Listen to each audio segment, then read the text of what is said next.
الحمد لله الحمد لله وكفى والصلاة والسلام على سيد الرسل وخاتم الأنبياء وعلى آله وأصحابه الذين أوفوا عهده الذين هم خلاصة العرب العرباء وخير الخلائق بعد الأنبياء أما بعد فأعوذ بالله من الشيطان الرجيم بسم الله الرحمن الرحيم وأطيعوا الله والرسول لعلكم ترحمون وسارعوا إلى مغفرة من ربكم وجنة عرضها السماوات والأرض أعدت للمتقين قال النبي صلى الله عليه وسلم لا ألفين أحدكم متكئا على أريكته ويأتيه الأمر من أمري مما أمرت به ونهيت عنه فيقول لا أدري ما وجدنا في كتاب الله اتبعناه صدق الله العظيم وصدق رسوله النبي الأمي الكريم ونحن على ذلك لمن الشاهدين والشاكرين والحمد لله رب العالمين۔ چوتھا پارہ سورہ آل عمران کی 2 آیتیں کریمہ تلاوت کی ہیں۔ جناب نبی پاک صلی اللہ علیہ وسلم کا ایک فرمان تلاوت کیا ہے جس کو امام ترمذی ابن ماجہ نے روایت کیا ہے۔ آیت کریمہ کا مفہوم یہ ہے کہ اللہ اور اس کے رسول کی اطاعت کرو تو یقیناً تم پر رحم کیا جائے گا۔ وَسَارِعُوا إِلَىٰ مَغْفِرَةٍ مِّن رَّبِّكُمْ وَجَنَّةٍ، اور تم مسابقت کرو، پہل کرو، کوشش کرو، خوب کوشش کرو اللہ سے اپنے گناہوں کی مغفرت کرانے کی اور جنت الفردوس حاصل کرنے کی۔ عرضها السماوات والارض، جس جنت کی چوڑائی زمین و آسمان جتنی ہے، لمبائی اس کے علاوہ ہے۔ اعدت للمتقین، اور یہ جنت پرہیزگار لوگوں کے لیے تیار کی جا چکی ہے۔ جناب نبی پاک صلی اللہ علیہ وسلم کے فرمان کا مفہوم یہ ہے، آپ نے فرمایا کہیں ایسا نہ ہو کہ تمہیں کسی ایسے شخص سے یا ایسے لوگوں سے واسطہ پڑے جو لوگ ٹیک لگا کے بیٹھے ہیں، قائد بن کر بیٹھے ہیں اور لوگوں کو یہ کہتے ہیں کہ بس ہمارے لیے تو قرآن مجید ہی کافی ہے، جو بات قرآن مجید میں ہے ہم اس کو مانیں گے، اس کی تابعداری کریں گے۔ کہیں ایسا نہ ہو کہ تمہاری ایسے لوگوں سے ملاقات ہو۔ یہ لوگ جملہ تو اچھا بول رہے ہیں لیکن حقیقت میں یہ حدیث کا انکار کر رہے ہیں، کیونکہ کوئی بات قرآن مجید کی مکمل نہیں ہو سکتی مگر اس وقت مکمل ہوتی ہے جب نبی پاک صلی اللہ علیہ وسلم کا فرمان، اسوہ حسنہ، آپ کے فرمان، ہدایات سارے سامنے نہ آ جائیں تو قرآن کا حکم صحیح معنی میں نہ سمجھ آتا ہے اور نہ اس کے اوپر عمل ہو سکتا ہے۔ تو ایسے لوگوں سے کہی لا الفین احدکم متکئا علی اریکتہ، تم میں سے کوئی ایک شخص ایسا نہ ہو متکئن علی اریکتہ، جو اپنے تکیے پر ٹیک لگا کے بیٹھے، مطلب ایک قائد ہے، ایک لیڈر ہے، اس نے ایک چیز ایجاد کر رکھی ہے۔ یاتیہ الامر من امری مما امرت بہ ونہیت عنہ، میرے فرمان آتے ہیں اس کے پاس، یا جن چیزوں سے میں نے منع کیا وہ اس کے پاس جب پہنچتی ہیں، فیقول لا ادری، میں ان فرمانوں کو نہیں جانتا، احادیث کی باتوں کے بارے میں کہتا ہے میں ان کو نہیں جانتا۔ ما وجدنا فی کتاب اللہ اتبعنا ہو، ہم جو قرآن مجید میں بات پائیں گے بس اس کی ہم اتباع کریں گے۔ اور ایسے فرقے موجود ہیں جن کو منکرین حدیث کہا جاتا ہے۔ بات یہ ہوئی قرآن مجید کی، آپ ماشاءاللہ تلاوت کرتے ہیں، اطیعوا اللہ و اطیعوا الرسول، اطیعوا اللہ والرسول، من اطاع اللہ، جو شخص اللہ کی اطاعت کرے وہ رسول کی اطاعت ہے۔ من یطع الرسول فقد اطاع اللہ، جو رسول کی بات مانتا ہے حقیقت میں وہ اللہ کی ہی بات مان رہا ہے۔ کئی مقامات پر اکٹھا ہی ذکر ہوا، اللہ کی اطاعت کرو، اللہ کے رسول کی اطاعت کرو۔ جیسے آپ نے قرآن مجید میں کئی مقامات پہ دیکھا ہوگا، اقیم الصلاۃ آتوا الزکاۃ، اقیم الصلاۃ آتوا الزکاۃ، دونوں ارکان اسلام میں سے ہے لیکن اکٹھا ذکر ہوا۔ اسی طرح اس بات کا بھی ذکر اکٹھا ہوا ہے، اطیعوا اللہ و اطیعوا الرسول۔ کیوں؟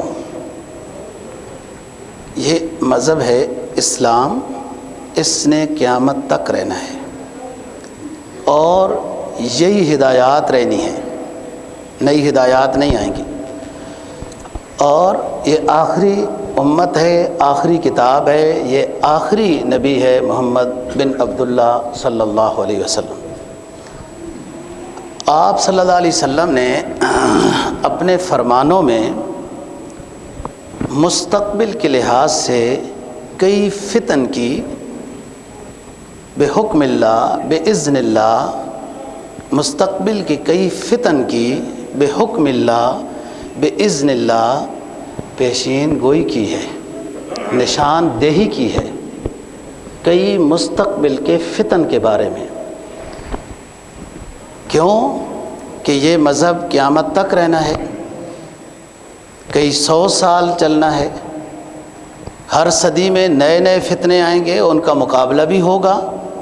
کئی فتن کی آپ نے نشاندہی کی ہے کہ ایسا دور آئے گا، دجال آئے گا، دجال سے پہلے دجال کے تعارف کرانے والے آئیں گے، چھوٹے چھوٹے، جیسے حدیث میں 30 اور بعض روایت میں 40 دجال اس سے پہلے آئیں گے۔ یہ آپ کے فرمان ہیں۔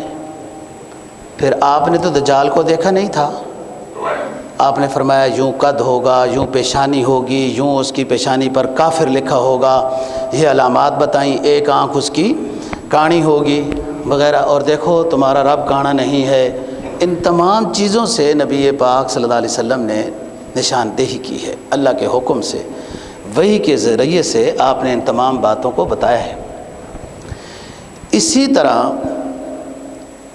اس فرقے کے بارے میں بھی آپ نے بتا دیا کہ جو کل آ کے یہ نعرہ لگائے گا حسبنا کتاب اللہ، قرآن مجید کتاب ہمارے لیے کافی ہے، کتنا پیارا نعرہ ہے، اب کون اس کا انکار کر سکتا ہے؟ لیکن اس نعرے کی زد میں وہ سنت رسول اللہ کو ختم کر رہا ہے، اور شریعت کا کوئی حکم نہ انسان کو سمجھ آ سکتا ہے، قرآن کا کوئی حکم نہ عمل کی شکل میں آ سکتا ہے جب تک نبی پاک صلی اللہ علیہ وسلم کے فرمان کو آپ نہیں لیں گے۔ آپ چھوٹی سی مثال روزے کی لے لیں، نماز کی لے لیں، یہی اصل ایمان کے بعد تو ارکان اسلام نماز، روزہ، حج، زکوٰۃ ہے، یہ نہیں سمجھ میں آ سکتے۔ نماز کے اوقات ہیں، نماز کی رکعتیں ہیں، کہاں تک پڑھنا اتحیات میں واجب ہے، کہاں مستحب ہے، کون سی چیز رہ جائے تو نماز ٹوٹ جائے گی، کون سی رہ جائے تو سجدہ سہو سے، قرآن مجید میں تو اس کا ذکر نہیں ہے۔ پھر زکوٰۃ کہ سونے پر اتنی، چاندی پر اتنی، مویشی پر اتنی، قرآن مجید نے تو اقیم الصلاۃ آت الزکوٰۃ کہا ہے۔ اسی طرح حج کے ارکان سے متعلق بھی تفصیل نہیں، بس فریضہ بیان کر دیا ہے، اور بھی بہت ساری باتیں ہیں۔ تو اس فرقہ ضالہ کی نبی پاک صلی اللہ علیہ وسلم نے نشاندہی کی ہے کہ کل آپ کو لوگ یوں گمراہ کریں گے۔ بے عین ہی یہ اس طرح کی بات ہے، جب حضرت امیر معاویہ رضی اللہ تعالیٰ عنہ اور حضرت علی رضی اللہ تعالیٰ عنہ کی آپس میں جو اختلاف ہوا، یا درمیان میں منافقین نے تیر اندازی شروع کر دی، تو دونوں حضرات جنگ نہیں چاہتے تھے، اور دونوں طرف سے حکم مقرر کیے گئے۔ ابو موسیٰ اشعری ایک طرف، سعد بن ابی وقاص ایک طرف، حکم مقرر کیے گئے، اور سب صحابہ ہیں۔ تو ایک گروہ کہتا ہے ان الحکم الا للہ، ہم کسی حکم کی بات نہیں مانیں گے، اللہ کی بات مانیں گے، انسان کی بات ماننا شرک ہے۔ ان الحکم الا للہ یہ نعرہ لگایا اور الگ ہو گئے۔ یہی خوارج تھے۔ حضرت علی رضی اللہ تعالیٰ عنہ کے تقریباً 4-5 سالہ خلافت میں کامیاب ترین جو کام ہوا امت کے لیے، جو کام بہترین کام ہوا، وہ خوارج کے خلاف جنگ، جو یہ کہتے تھے ان الحکم الا للہ، حضرت علی رضی اللہ تعالیٰ عنہ کو بیاذ باللہ کافر کہتے تھے۔ تو نعرہ کیسا ہے؟ ہم اللہ کی بات مانتے ہیں۔ اس نعرے کے نتیجے میں گویا کہ وہ جو سلو کی شکل بن رہی تھی اس کو انہوں نے ختم کرنا تھا۔ یہی بات منکرین حدیث کی ہے۔ وہ یوں تو نہیں کہتے کہ ہم حدیث نہیں مانتے ہیں، ہم آدھی شریعت مانتے ہیں، آدھی نہیں مانتے، پھر تو فوراً وہ کافر قرار پائیں گے۔ وہ کیا کہتے ہیں؟ حسبنا کتاب اللہ، ہمارے لیے اللہ کی کتاب کافی ہے۔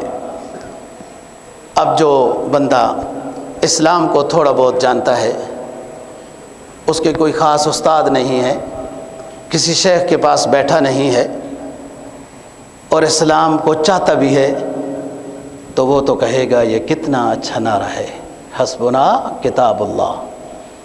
اور نفس الامر میں وہ شخص شریعت کا انکار کر رہا ہے، مکمل شریعت کا انکار کر رہا ہے۔ بے شک کہہ رہا ہے کہ ہم اللہ کی کتاب کو مانتے ہیں، اللہ کی کتاب سمجھ ہی نہیں آ سکتی نبی پاک صلی اللہ علیہ وسلم کی ہدایات، تعلیمات وغیرہ کے بغیر۔ نبی پاک صلی اللہ علیہ وسلم کے بارے میں جو بتایا نا، یتلو علیہم آیاتہ ویزکیہم ویعلمہم الکتاب والحکمہ، کہ نبی لوگوں کو قرآن پڑھ کے سنائے گا، اس کی پھر تشریح بھی کرے گا۔ تو وہ تشریح کیا ہے؟ تشریح کا نام ہی حدیث رسول صلی اللہ علیہ وسلم ہے۔ ویزکیہم، لوگوں کے دلوں کو پاک کرے گا، حکمت و دانائی، فراست یہ سکھائے گا، عطا کرے گا۔ وہ جب تقویٰ آتا ہے تو حکمت اور دانائی، فراست آ ہی جاتی ہے۔ تو بات یہ سمجھانا مقصود ہے کہ قرآن مجید نے بہت مقامات پر اطیع اللہ اطیع الرسول، من یطع الرسول فقد اطاع اللہ اکٹھا بیان کیا ہے کہ اللہ اور رسول کی اطاعت ایک چیز ہے۔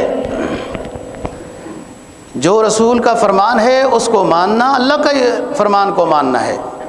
اور سورہ نجم میں اس چیز کو اور واضح بیان فرما دیا، وَمَا يَنطِقُ عَنِ الْهَوَىٰ إِنْ هُوَ إِلَّا وَحْيٌ يُوحَىٰ، کہ ہمارا پیغمبر کوئی بول بھی اپنی طرف سے نہیں بولتا، کوئی بول بھی، إِلَّا يُوحِي إِلَيْهِ، مگر جو بات بھی ہو وہ وہی ہوتی ہے جو پیغمبر ہمارا بولتا ہے۔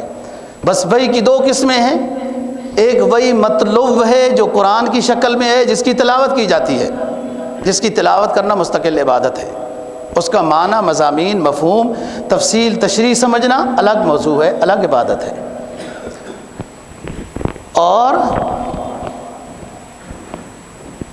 کوئی بھی فرمان ہو وہ ہے اللہ کی طرف سے، جس کی تلاوت نہیں کی جاتی اس کو صحاح ستہ، صحاح تسع احادیث مبارکہ کہتے ہیں، جن کی تلاوت نہیں کی جاتی، اور بلکہ جو احادیث کی کتابیں ہیں آپ کبھی غور سے دیکھنا، بخاری شریف کو وغیرہ 2 جلدوں میں ہے، بخاری اول، بخاری ثانی، اس طرح سب تقریباً کتابیں، ان کے نا اندر لکھا ہوا ہے پارے۔ بخاری شریف نے جو بخاری مرتب کی نا جی، تمام حدیثیں جمع کی ہیں نا جی، محمد بن اسماعیل نام ہے رحمہ اللہ تعالی امام بخاری کا، بخارا کے ہیں تو اس طرف سے یوں ہی مشہور ہو گئے۔ بخاری شریف بھی 30 پاروں میں ہے باقاعدہ، اور اب کیا قرآن کا ختم کرنا لوگوں کے لیے مشکل ہے؟ کسی زمانے میں بخاری شریف کا بھی ختم ہوتا تھا، باقاعدہ پاروں میں بھی بخاری ملتی ہے، مسلم ملتی ہے، یوں ملتی ہیں کہ احادیث کو پڑھنا بھی تو ثواب ہے۔ دیکھو نا جی، یہ الفاظ نبی پاک صلی اللہ علیہ وسلم کے زبان اطہر سے نکلے ہوئے ہیں، ان کا پڑھنا بھی خود ثواب ہے، اس کی برکات ہیں۔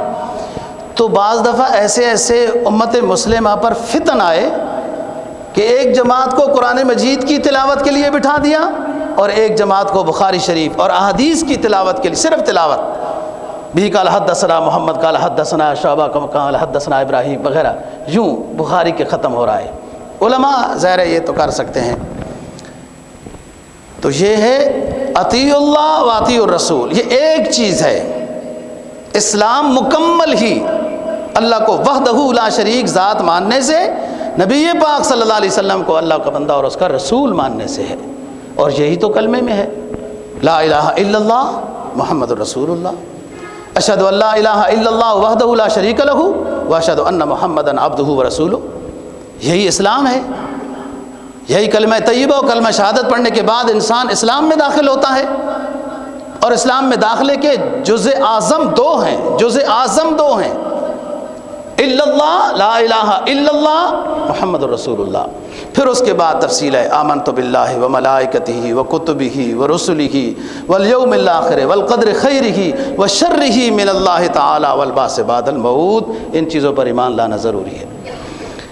تو بات یہ ہے کہ اللہ اور اس کے رسول کی بات کو ماننا، دونوں کا یہ اسلام ہے۔ ایک کو لینا، ایک کو چھوڑ دینا، یہ نفس کی اتباع، خواہش کی اتباع، کسی فرقہ ضالہ کی اتباع ہے، اسلام کی اتباع نہیں ہے۔ اسلام قرآن حدیث دونوں کا نام ہے۔ فرمایا ما آتاکم الرسول فخذوہ وما نہاکم عنہ فانتہوہ، قرآن کی آیت ہے۔ فرمایا تمہیں جو ہمارا پیغمبر کام کرنے کا فرمائے کرو اس کو، اور ہمارا پیغمبر تمہیں کسی کام سے منع کر دے کہ یہ نہ کرو تو رک جاؤ اس سے۔ ایک دفعہ امام شافعی رحمہ اللہ تعالیٰ نے اعلان کیا، جس نے جو مسئلہ پوچھنا ہے پوچھے، ہم ہر مسئلے کا جواب قرآن سے دیں گے، ہر سوال کا جواب میں قرآن سے دوں گا۔ حیران ہو گئے لوگ۔ کسی نے مسئلہ پوچھا صحیح کیسے کرتے ہیں وہ صفا مروہ کے درمیان، تو انہوں نے حدیث پڑھ کے سنائی کہ یوں کرتے ہیں۔ کسی نے ایک اور مسئلہ پوچھا مسافر کی نماز کی تشریح یوں، انہوں نے حدیث پڑھ کے سنائی۔ سوال کرنے والا کہنے لگا حضور آپ نے یہ فرمایا تھا کہ میں ہر سوال کا جواب قرآن سے دوں گا، تو آپ نے فرمایا سنو، قرآن کی آیت ہے ما آتاکم الرسول فخذوہ وما نہاکم عنہ فانتہوا۔ قرآن نے خود کہا ہے کہ میرے نبی کا جو فرمان ہے کام کرنے کے لحاظ سے اس کام کو کرو، اور جو فرمان ہے کہ کسی کام سے وہ روکے میرا پیغمبر تو رک جاؤ۔ تو حدیث سے مسئلے کو بتانا وہ بھی قرآن کی آیت کی اتباع ہے۔ تو اطیعوا اللہ والرسول لعلکم ترحمون، اللہ رسول کی اطاعت کرو، تمہارے اوپر یقیناً رحم کیا جائے گا۔ اس کے علاوہ رحم حاصل نہیں ہو سکتا، اور حصول رحم سے ہی کامیابی ہوگی۔ اطیعوا اللہ و اطیعوا الرسول کے علاوہ دوسرے کسی راستے میں اللہ کے فضل اور رحم کے مستحق نہیں ہو سکتے ہو۔ لہذا رحم حاصل کرنا ہے، اللہ کا فضل حاصل کرنا ہے، یک طرفہ کرم حاصل کرنا ہے، یک طرفہ کرم اللہ کی طرف سے۔ ہماری کیا نیکی، کیا حیثیت ہماری، رحم حاصل کرنا ہے۔ سارعوا الی مغفرۃ من ربکم، کوشش کرو، مسابقت کرو، پہل کرو، محنت کرو، اتنی محنت کرو کہ تھک جاؤ۔ سارعوا کا یہ سب ترجمہ ہے، دوڑ لگاؤ، مسابقت کرو، کوشش کرو، جہد کرو، اتنی جہد کرو، اتنی نیکی کرو کہ تھک جاؤ۔ جی وہ امام صاحب جناب 10 منٹ اگر نماز میں لگا دیں، ویسے میں نہیں لگاتا ہوں، 7-8 منٹ، سب کو یہی سمجھاتا ہوں، اپنے قاری صاحبان کو بھی، کہ حدیث میں آتا ہے میانہ نماز پڑھاؤ، تنہائی میں نفل لمبے لمبے پڑھو۔ وہ جناب لوگ کہتے ہیں وہ اتنا لمبا کھڑا کر دیتے ہیں، جناب اتنا لمبا کھڑا کرتے ہیں۔ سارے نبی پاک صلی اللہ علیہ وسلم کی سیرت پڑھیے، رات کی تہجد کی نماز، فرض نہیں، فرض آپ بھی درمیانہ پڑھاتے ہیں، تہجد کی نماز، کہ آپ تھک جاتے ہیں اور پنڈلیاں سوج جاتی ہیں، اور یاد رکھو پنڈلیاں جلدی نہیں سوجتی، 1-2 گھنٹوں سے پنڈلی نہیں سوجتی۔ خون کا جو دورانیہ ہے یہ کم از کم 3 گھنٹے یا اس سے زیادہ ایک سمت پر رہے تو پھر پنڈلی یا پاؤں سوجتے ہیں۔ جیسے آپ جہاز پہ لمبا سفر کرتے ہیں 3-4 گھنٹوں سے زیادہ، تو پھر اس کے بعد یعنی وہ ہستی انا فتحنا لک فتحا مبینا لیغفر لک اللہ ما تقدم من ذنبک وما تأخر۔ اے نبی ہم آپ کو ہر حال میں فتح مبین نوازیں گے، آپ کا کوئی گناہ نہیں، آپ معصوم ہیں۔ یہ ہستی رات کی عبادت میں اتنی مصروف ہے کہ پنڈلیاں سوج جاتی ہیں، تھک جاتے ہیں۔ سارعوا کا یہ مطلب، کبھی ہم بھی تھکے ہیں، ہاں طالب علم ہو سکتا ہے حفظ کا سبق یاد کرتے کرتے تھک جاتے ہوں، نفل نماز، عبادت، ذکر اذکار، تلاوت میں تھک جائیں۔ سارعوا الی مغفرۃ، سارعوا الی مغفرۃ، سارعوا الی اسباب مغفرۃ، کوشش کرو الی اسباب مغفرۃ، مغفرت کے جو اسباب ہیں ان کو اختیار کرو تاکہ تمہاری مغفرت ہو جائے۔ اب پچھلے جملے کی طرف آئیں جو میں نے پہلے کہا ہے کہ اللہ کے رحم کے مستحق بننے کے لیے اطیعوا اللہ و اطیعوا الرسول ہے، اور اللہ کے رحم کے مستحق کے علاوہ کوئی شکل ہی نہیں ہے کامیابی کی۔ اللہ کا فضل جس کو حاصل ہو جائے، اس کا یک طرفہ کرم عنایت حاصل ہو جائے، اور سب اس کی یہ یک طرفہ کرم ہے۔ یہ جو ہم اپنے اوقات پر دیکھیں نا جی، خواہ ہمیں دنیا ملی، نماز کی توفیق ملی، نیکی کی توفیق ملی، کچھ ہے جو اللہ عزت دے رہا ہے، صحت دے رہا ہے، فلان ہو رہا ہے، یہ سب اس کا یک طرفہ کرم ہے، ہماری کوئی اوقات نہیں ہے۔ لعلکم ترحمون، تم رحم کے مستحق ہو جاؤ گے جب اسباب مغفرت استعمال کرو گے، اسباب مغفرت میں کوشش کرو گے۔ اسباب مغفرت کیا ہیں؟ اعمال صالحہ کو بجا لانا، گناہوں سے اپنے آپ کو بچانا، یہ اسباب مغفرت ہیں۔ تو تمہارے اوپر رحم ہوگا، تمہارے اوپر اللہ کا فضل ہوگا، کام اللہ کے فضل اور رحم سے بننا ہے، ہماری نماز اور اوقات۔ لیکن یہ کوشش تو نظر آئے نا، اسباب مغفرت۔ فرمایا نبی پاک صلی اللہ علیہ وسلم نے، بخاری کی حدیث ہے، فرمایا سددوا وقاربوا وابشروا، ہمیشہ سچ بولا کرو، ایمان والا کبھی جھوٹ نہیں بولتا۔ گھر کی زندگی ہو، دفتر کی ہو، کاروبار کی ہو، بازار کی ہو، سددوا یا ایھا الذین آمنوا اتقوا اللہ وَقُولُوا قَوْلًا سَدِيدًا يُصْلِحْ لَكُمْ أَعْمَالَكُمْ وَيَغْفِرْ لَكُمْ ذُنُوبَكُمْ وَمَن يُطِعِ اللَّهَ وَرَسُولَهُ فَقَدْ فَازَ فَوْزًا عَظِيمًا۔ سورہ احزاب ختم ہو رہی ہے۔ یا ایھا الذین آمنوا اتقوا اللہ، اے ایمان والو ایمان لانے کے بعد گناہوں سے بچ جاؤ، اللہ کی نافرمانیوں سے بچ جاؤ، متقی بن جاؤ، اللہ سے ڈرنے والے بن جاؤ۔ کیسے متقی بنو گے؟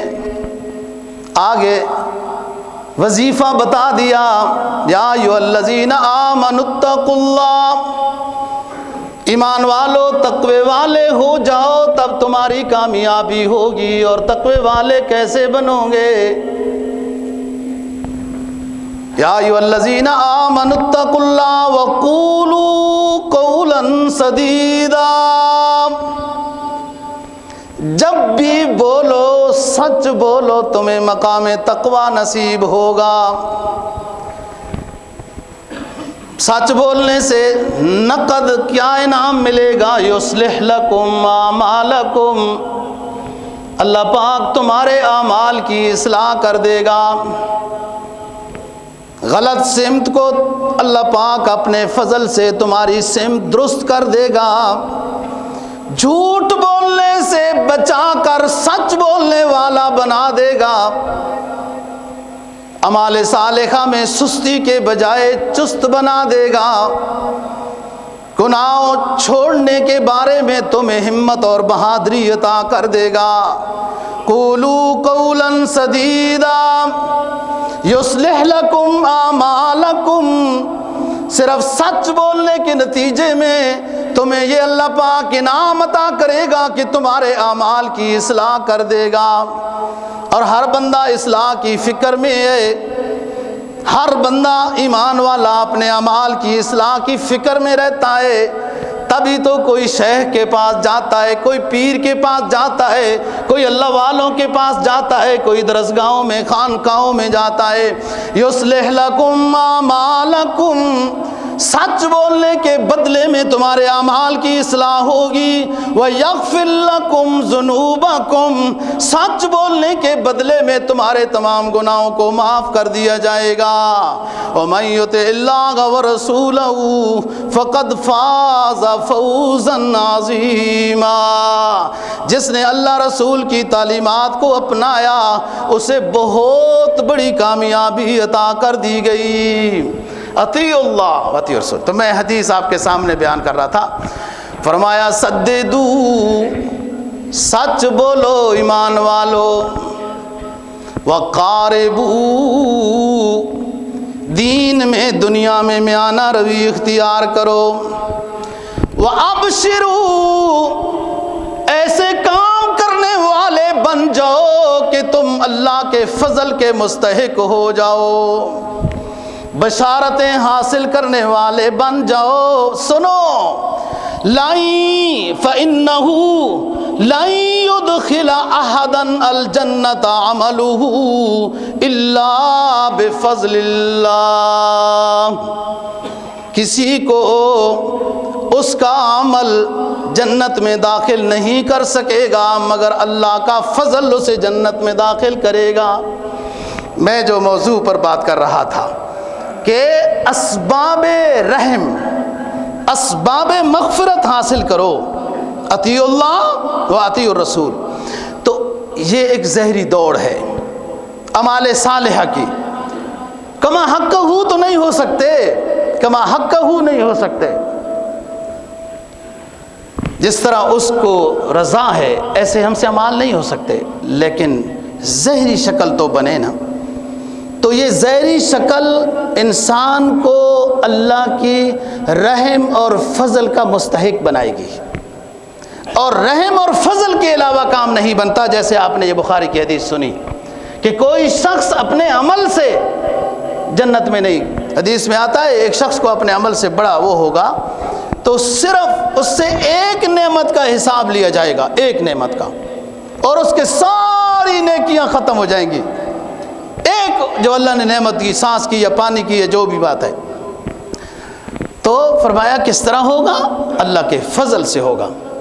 اور ایک صحابی نے پھر عرض کیا یا رسول اللہ انت، کہا آپ بھی اللہ کے فضل سے جنت میں جائیں گے؟ فرمایا ہاں، فرق یہ ہے میرے اور تم میں، فرق یہ ہے کہ ان یتغمدنی اللہ تعالی برحمتہ، ان یتغمدنی اللہ برحمتہ، اللہ نے پہلے سے ہی اپنے فضل میں مجھے لپیٹا ہوا ہے، بس میں پہلے سے اللہ کی مرضیات کے مطابق ہوں، اس کی مرضی کے خلاف. ایک دفعہ آپ نے بیان فرمایا کہ ہر بندے کے ساتھ ایک شیطان ہوتا ہے اور یوں ہوتا ہے اور اس کے ٹھیک کرنا پڑتا ہے اور یوں کرنا پڑتا ہے، بعض دفعہ وہ گڑبڑ بھی کرتا ہے.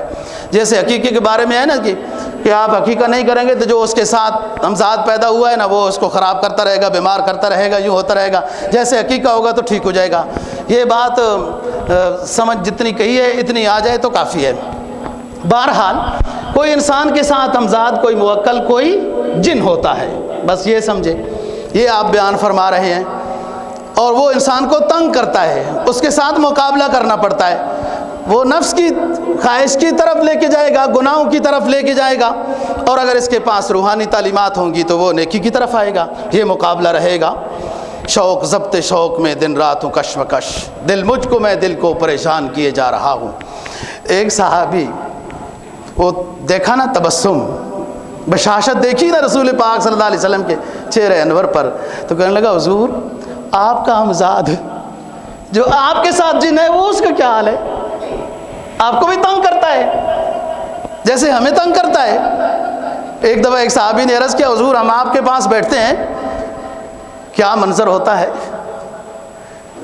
کیفیات ایمان کی بڑی اونچی ہوتی ہیں، اور جب آپ کے پاس اٹھ جاتے ہیں کھیتی باڑی میں لگ جاتے ہیں وہ کیفیت نہیں رہتی. فرمایا یہی مطلوب ہے، تبھی فرق محسوس ہوگا.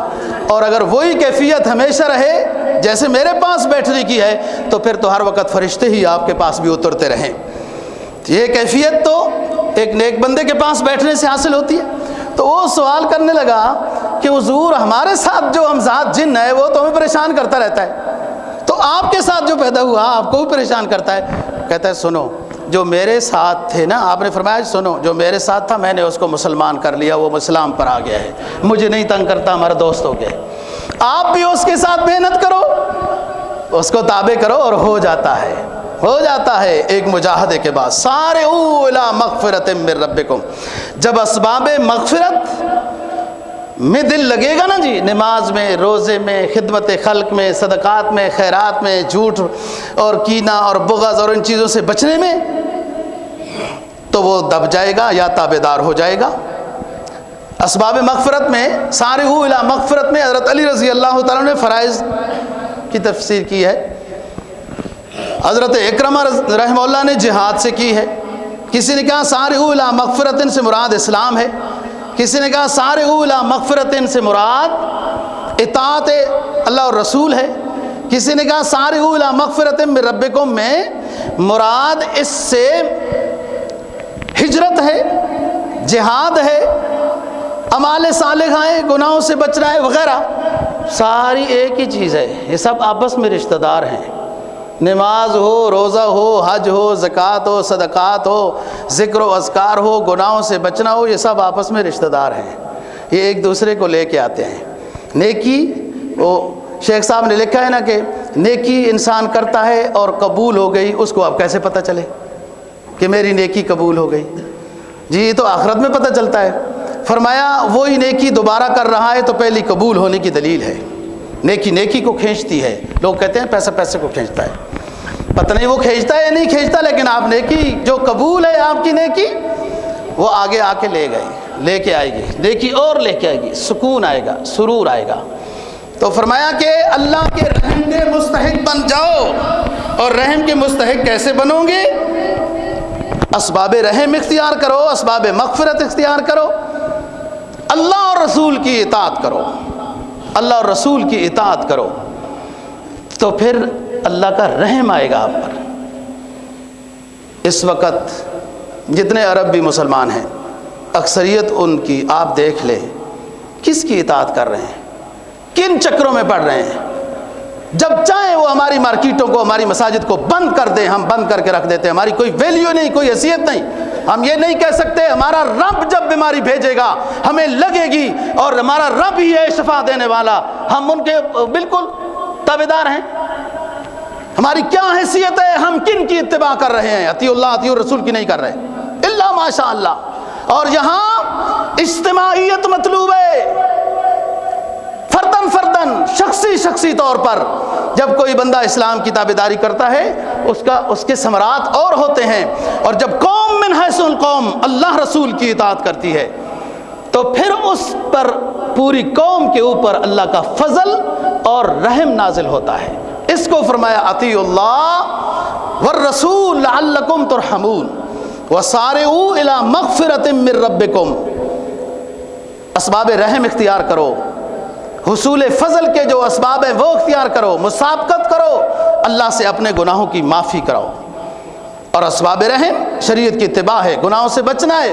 یہ سارعوا الی مغفرۃ من ربکم وجنۃ عرضها السماوات والارض اعدت للمتقین۔ اور پھر مغفرت کرانے کے بعد، پہلے مغفرت کرانے کے بعد پھر جنت کا سوال کرو نا، پھر جنت کا سوال کرنا اچھا بھی لگے گا۔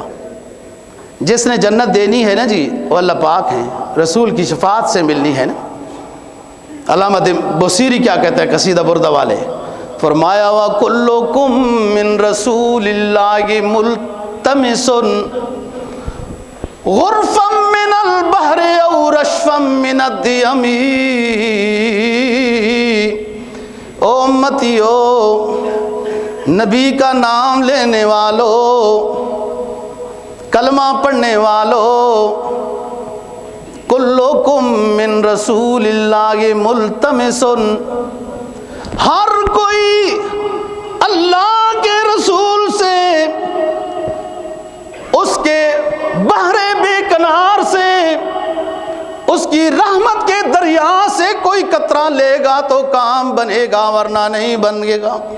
کلکم من رسول اللہ ملتمس، تم میں سے ہر کوئی اللہ کے رسول کی رضا لے گا تب اس کو شفاعت ملے گی، رضا ملے گی اللہ کے رسول کی، اس کے اسوہ حسنہ پر عمل کرنے میں۔ غرفا من البحر او رشفا من الدیم، نبی کے سمندر سے ایک چلو مل جائے، اس کے بحر بے کنار، اس کے علم اور اس کی کیفیات، اس کے تقوی، اس کی تعلیمات سے کوئی تھوڑی سی چیز مل جائے تو تمہارا کام بن جائے گا۔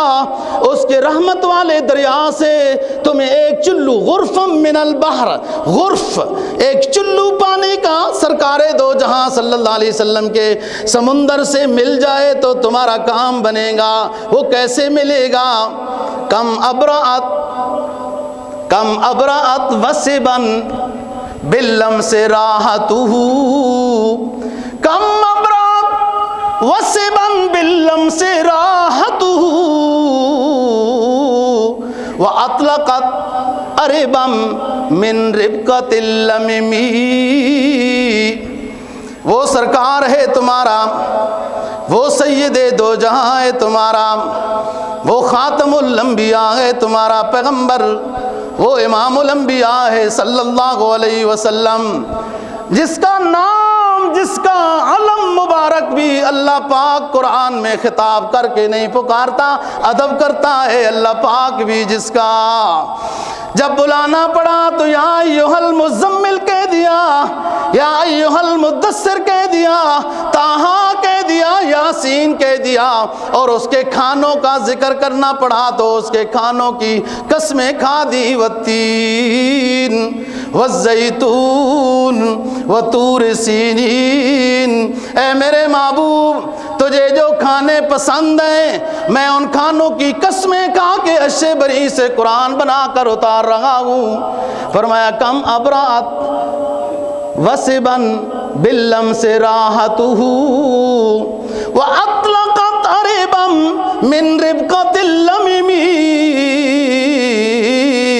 قصیدہ بردہ والے بزرگ کہتے ہیں تمہارا پیغمبر وہ ہے جو اتنی خوبیوں والا ہے، شمس الضحیٰ ہے، بدر الدجا ہے، خیر الورا ہے، افضل البشر ہے، پوری کائنات میں افضل الانبیاء ہے، جو بیماروں پر اپنی ہتھیلی پھیر دے تو اللہ بیمار کو شفا دے دیتا ہے۔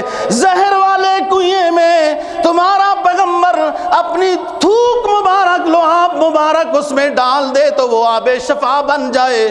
بہت سارے مجنون جو عقیدے کے مجنون تھے، بتوں کے سامنے جھکنے والے تھے، نبی کی شاگردی میں آئے، امام الہدا بن گئے۔ یہ تمہارا پیغمبر ہے، اس کی تعلیمات میں آؤ، شفاعت کے مستحق بن جاؤ۔ یہ ہے اطیع اللہ واطیع الرسول لعلکم ترحمون وسارعوا الی مغفرۃ من ربکم۔ کوشش کرو، اسباب مغفرت اپنانے کی کوشش کرو، تمہارا رب تمہارے گناہوں کو معاف کرے گا، پھر جنت الفردوس عطا کرے گا۔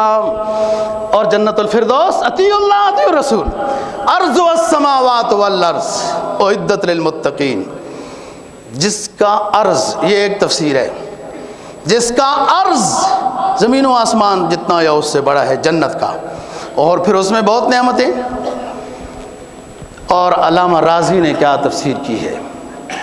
علامہ راضی کو جانتے ہیں آپ لوگ؟ اور آج کل ہمارے پڑھے لکھے لوگ کہتے ہیں وہ فلاں انگلش والا، اس کا نام بھی لیتے ہیں، اس کو جانتے ہیں، اس نے کتاب بھی بڑی اچھی لکھی ہے، مسلمان نہیں، یہ تعریف کرنے والا مسلمان ہے۔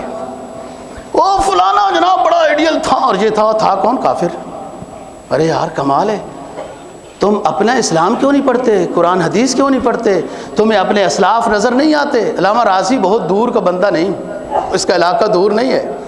تفسیر کبیر والے یہ بامیان کے ہیں، جس نے چنگیز کی جلغار کو سامنے رکھا اور حکمت کے ساتھ اس کا مقابلہ کیا، یہ علامہ راضی، فخر الدین رازی، جس کی تفسیر 31-32 جلدوں میں ہے۔